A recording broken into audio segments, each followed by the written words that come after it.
kita harus tahu berapa nilai aman untuk lolos SBMPTN tahun 2020. Mengapa? Ini penting karena yang pertama, dengan kita tahu, kita bisa menentukan target belajar kita. Kemudian yang kedua, kita menjadi lebih realistis dalam memilih jurusan dan PTN yang kita pilih di SBMPTN tahun 2020. Pada video ini, kita akan membahas bagaimana cara menghitung nilai aman untuk lolos di SBMPTN tahun 2020. Pada video ini juga akan aku kasih simulasi bagaimana cara menghitungnya. Simak sampai habis.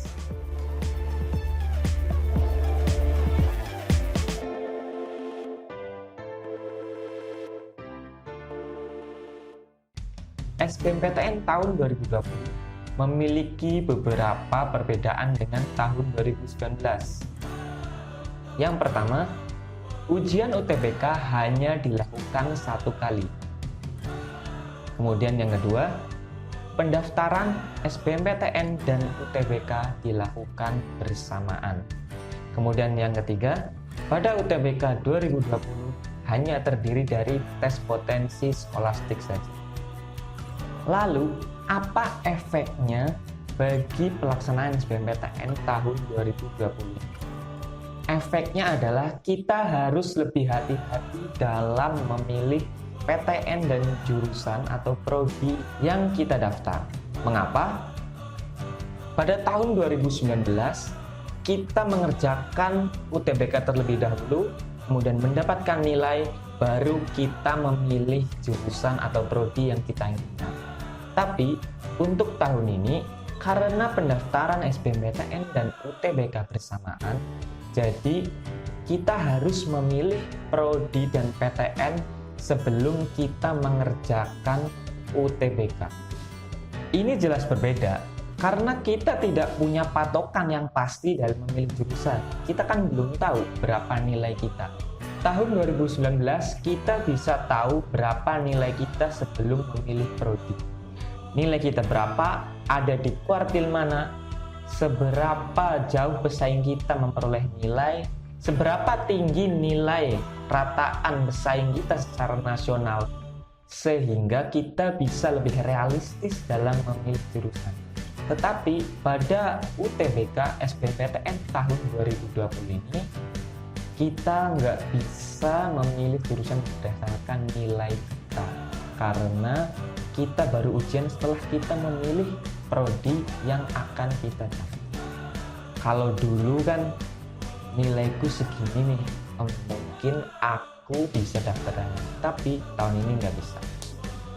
Berangkat dari kondisi inilah, aku ingin memberikan tips dan bagaimana caranya menghitung nilai aman buat kamu agar lolos di SBMPTN tahun 2020 ini.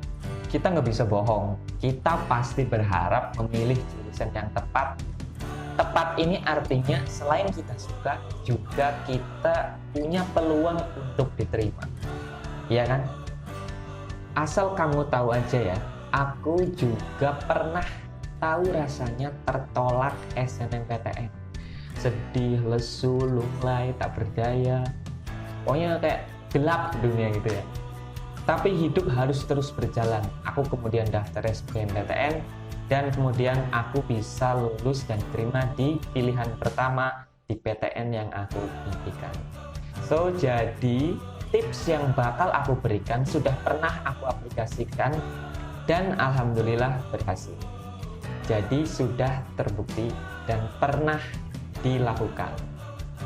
Oke, tanpa berlama-lama lagi, berikut langkah-langkah untuk menentukan nilai aman agar kita bisa lolos di SBMPTN tahun 2020. Simak. Yang pertama, tentukan beberapa jurusan atau prodi dan PTN yang kalian minati. Buat daftarnya, ini penting untuk kita bisa mengerucutkan kandidat jurusan atau prodi yang kita inginkan. Misal aku contohkan, aku punya 10 prodi dari beberapa PTN yang aku inginkan, kayak gini misalnya. Kemudian yang kedua, cari nilai minimal atau nilai rata-rata yang diterima pada jurusan sejenis pada tahun sebelumnya. Ini penting nih. Nilai minimal ini biasa juga teman-teman dengar mungkin sebagai passing grade gitu ya. Tapi usahakan juga kalian cari nilai rata-ratanya. Oke, aku udah punya beberapa datanya. Misal kita akan cek di nomor yang pertama ini. Misal kita cari di sini, kita langsung search aja FITB ya. Nah, ini kan keluar Institut Teknologi Bandung, Fakultas Ilmu dan Teknologi FITB. Di sini ya, di sini ada nilai rataan sumbangan baku minimal dan maksimal. Aku pakai yang rataan sama minimal aja. Di sini nilai minimalnya 646,2. Sementara nilai rataannya 468,94. Nah, aku kemudian pindahkan ini ke dalam file Excelku, sehingga kurang lebih jadinya bakalan seperti ini. Nah, aku pindahin semuanya ke sebelumnya sehingga aku dapat nilai minimal dan nilai rata-ratanya dari ke-10 prodi dan PTN yang aku inginkan. Kalau udah, kemudian urutkan dari nilai rataan yang tertinggi sampai nilai rataan yang terendah, supaya kita tahu nih mana yang lebih sulit dan mana yang relatif lebih mudah menurut nilai tersebut ya.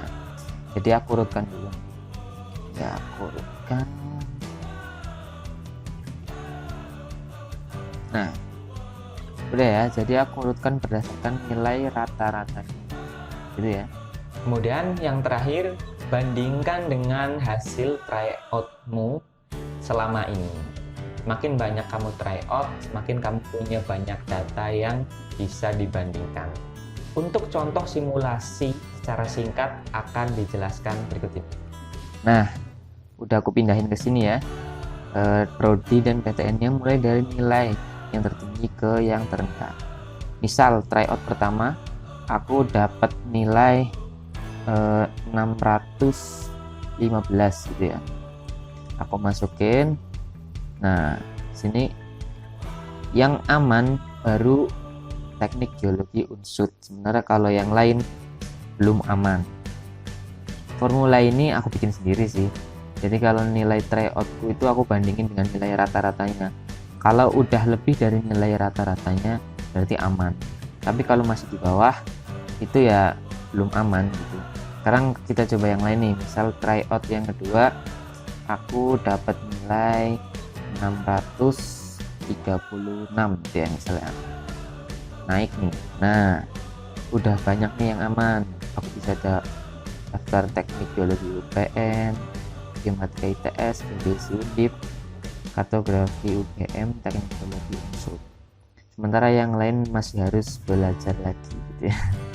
Artinya masih kurang dari yang seharusnya. Gitu ya. Misal nilai tryout 3 aku dapat 647. Naik terus ya. Nah, udah, kalau udah kayak gini tuh ya aku udah berani lah mau milih pilihan yang pertama, kedua, ketiga atau keempat gitu. Tapi ya kalau mau cari aman ya inilah geografi dulu gitu ya gitu.